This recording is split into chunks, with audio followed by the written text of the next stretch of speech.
The Dukes of Stratosphear, Sonic Sunspot, right now on States and Kingdoms.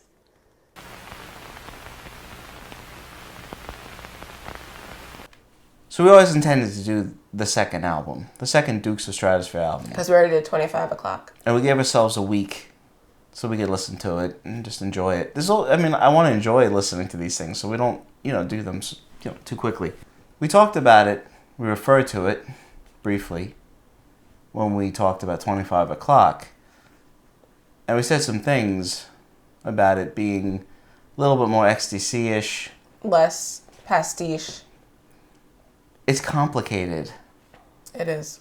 This is a brilliant album, though. And XTC in the 80s gave everyone nothing but brilliant stuff. Every time. And they threw them away. Well, whatever. But I mean, it's funny, after the Dukes of Stratosphear did 25 o'clock, and it was successful, they did Skylarking, which is, extraordinary. Aww. And then they were going to do another Dukes album. But of course they wouldn't give you the exact same thing as before, and it's really not. It's not. It's a little different. It's pretty different quality. It's kind of true that it is more like XTC doing almost like tributes, pastiche, whatever you want to call it. No, I think that works. It sounds more like XTC, It but does. Some of these songs it's very clear, what... They're very on the nose. Yeah, what they're paying obeisance to. Neb. And I mean, I don't know if anyone could ever do this as well as them. It's never been done this well. There are people in the 90s that did 60s type things, and I don't know if anyone did it as well as like Brian Jonestown Massacre or maybe Beck. Yeah, they did it really well. Those are two good examples. But this is really, really cleverly done. It's done. And also, these songs are so good. But it's done with love. Good. Yeah. And yet it's funny. It's got the XTC wit, irreverence, everything that XTC has, which runs through everything. There's Andy Partridge. Yeah, his lyrics are his style's all over this. Very funny, very irreverent and witty, and so it's got all of that. The first song on this, Vanishing Girl, it's another brilliant Colin Moulding song, and I mean, of course, it sounds Hollies-ish. Yeah.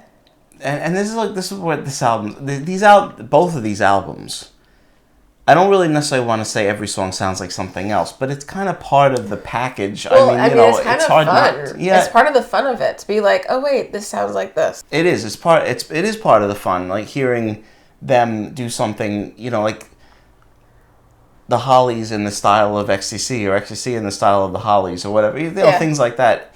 It reminds me of, it's really not that typical.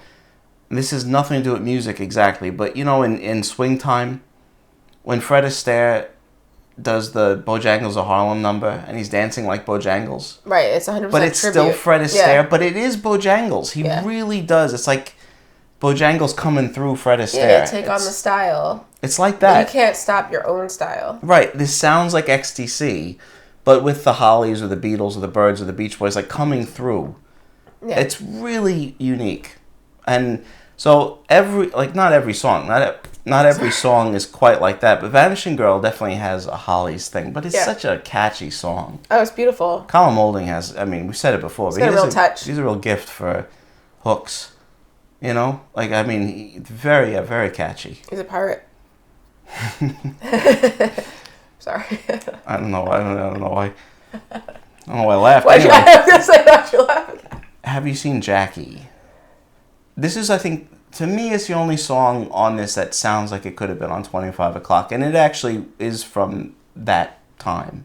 It was written around that time. Because it has a little bit more of a Captain Beefheart kind of... Well, has it? No, I don't know. I wouldn't say that. I wouldn't say Captain Beefheart. It's like,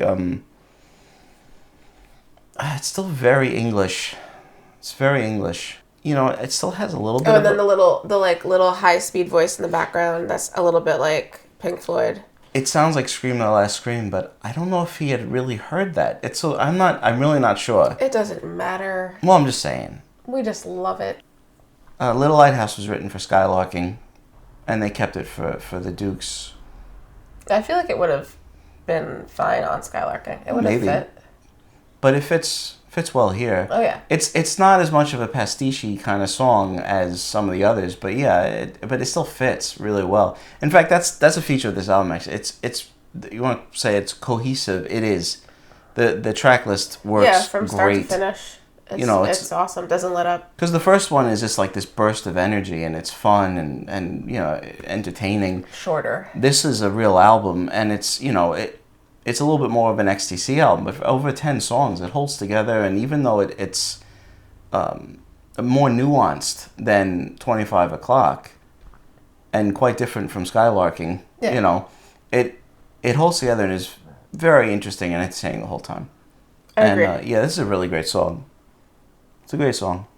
You're a good man, Albert Brown. I think You're a Good Man, Albert Brown is like a pub song. It's very Kinksy in the chorus. Yeah, it makes me think of the Kinks. It's even more sing-alongy than a lot of the Kinks stuff, like 67, 68, like Educating Rita, pub song.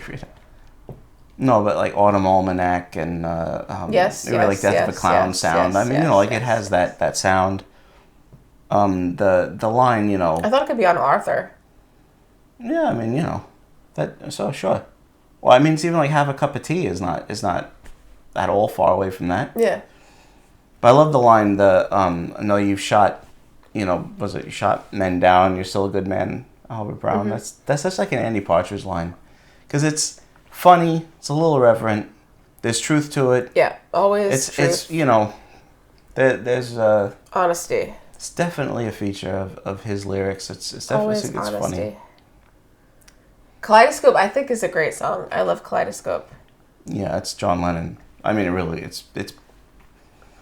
It's pretty Beatley. It's heavy Lennon-y. But it's so good. Yeah, it is. It's, And he does his John Lennon impersonation a little bit. He's really good at that. Yeah, it changes his voice. He's sneaky. Well, it's like the Captain Beefheart tribute album where he sings like Captain Beefheart. Yeah, he does. He's really good at that. Yeah. It's crazy. And, it's a really good song because, again, like hardly anyone's ever been able to write a song, and we're actually we haven't gotten to the one that's even more impressive. A song like in the style of someone, and have their own personality come through, their own talent, their own sensibilities. It's a really good song. Side 2 is actually even more pastiche, I suppose, than side 1. You're My Drug is the Birds. The Birds. It's got that beat. And of course, I'm sure Dave Gregory was just thrilled to bring out his 12-string, or one of his 12 strings for this, but he brought all 12. And it's kind of a particular, it is a particular thing. It is definitely So You Want to Be a Rock and Roll Star, but it's But it's its own song. I know, it's hard to talk about because it's done brilliantly. It's so funny, yeah. Every single song is just so good. They're so good. Yeah. Shiny Cage was, I think, written for Big Express, but it was rejected. It was too Beatley. And it is. It is. But again, like we're going to keep saying, it's a great song. It's a really great song. And this is where the irreverence of this is so funny, because it's not until the end that they bring in the, tabla. Yes, the end of the song is so great. It just all of a sudden, it's like an Indian. That is pretty funny. It really is. It's funny. But it's a great song. Colin Moulding song. Brainiac's Daughter. This is a cool song. It's another one of his comic book songs. And that comes up a lot. And it's... Andy Partridge, I don't know if it's talked about a ton, but his love of comic books and the how man makes his own board games. I know. Kind of is interwoven in throughout Ecstasy and it comes out every now and then. And Brainiac's Daughter. It's charming. And it's Beatles. Yeah, it's Beatles. Paul McCartney. Yeah, it is. I find it, the thing is about this is like with 25 O'Clock though, and it's like you're sitting there and kind of smiling because it sounds like a band from 1967, 68, 67, 66, 67 actually. But this I can like turn it off and just listen to this as an XTC album. Oh yeah, totally. You know, like I agree. It's not. I don't have to sit there and be like, it doesn't have like, oh, is that the Beatles? You know, it doesn't have to be. Yeah, like the actual sound of it isn't from another time, whereas 25 O'Clock feels like it was made. It sounds like something from that time. Yeah, this sounds like the time that this album was made with those like flavors. Flavors. Yeah. Very nice. Yeah. Yeah, it does, and so I mean, it's just like a really great Paul McCartney-y XTC song. Yeah, it's like, yeah, lovely Rita. And but the comic book thing is so interesting. I find that so interesting. It's great. It's one of the little nuances of XTC, of Andy Partridge. Anyway, that it's enjoyable. It's fun. He's a real complex fella. He's so complex. Yeah, yes. The Affiliated. Another Colin Moulding song. Yeah, this is a great song. Again, this one is. Well, you just can't a really, great song. Yeah, I don't know. This one you can't really say like, oh, it's this exactly. Not really. It's just a really great song. There are a number of things you could say. It sounds kind of like maybe that's just like stylistically, but then it hits the like Latin part. I love it. Yeah, this little bossa nova thing. And you don't expect that. You really don't see that coming. Because why would you? And it works. That's a lot of fun. I mean, you know, again, it sounds like a few things. I'm not going to say what the girl from Swindon. The girl, yeah. Okay. Here we go. Hang on to your seats. Last song. Pale and Precious. Yeah. This song is like a powerhouse. It's like this big. Oh, it's so good. It is really good. And it doesn't sound the Beach Boys at all. It really doesn't. It's really good because it even sounds like the Beach Boys, of course, because this was intentional, of a particular time. It sounds like Smiley Smile, Wild Honey, Friends, but that's just that. Yeah, push it. And it could not be more perfect. It is perfect. It couldn't be done better. It's also it's a beautiful melody. It's beautiful. Everything about it is just it's pretty stunning. It's pretty stunning. You know, the ability of Andy Partridge and how he sings it, how he wrote it. I mean, everything about it. It obviously looks back to the Beach Boys in a pretty strong way stylistically, but I mean this is a song that. I mean, it's just Andy. It's beautiful. Everything is just a tribute to these bands, these great bands, and that's what's nice about this. It's not like this isn't a band from 1967. It's them paying tribute to the bands of 67, yeah. That's a perfect way to distinguish the two. Yeah, and it's really fun, and the production is phenomenal. I love the way this album sounds. Yeah. So we pop the record on the old record player with the old speakers and the old receiver. I'm just kidding. No, but listening to this on the stereo, on the whole stereo system, especially when listening to it quickly next to Spotify. Well, yeah. So listening to an MP3 version and then listening to this, what a difference! It sounds awesome. Great. It does sound great. I mean, they did a great really job. Does. A number one super job on the recording of this baby. Altogether, I mean, XTC had a hell of an 80s.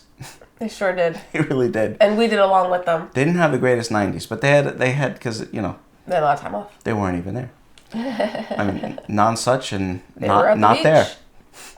Not whatever, but no, but but I mean, wow, what a decade. It's crazy. There's really no one that had such a prolific decade. Thank you so much for listening to our talk about Dukes of Stratosphear. Let us know in the comments what you think, and make sure to like this video, and please subscribe, and stay tuned for more videos from States and Kingdoms Monday, Wednesday, and Friday. See you next time.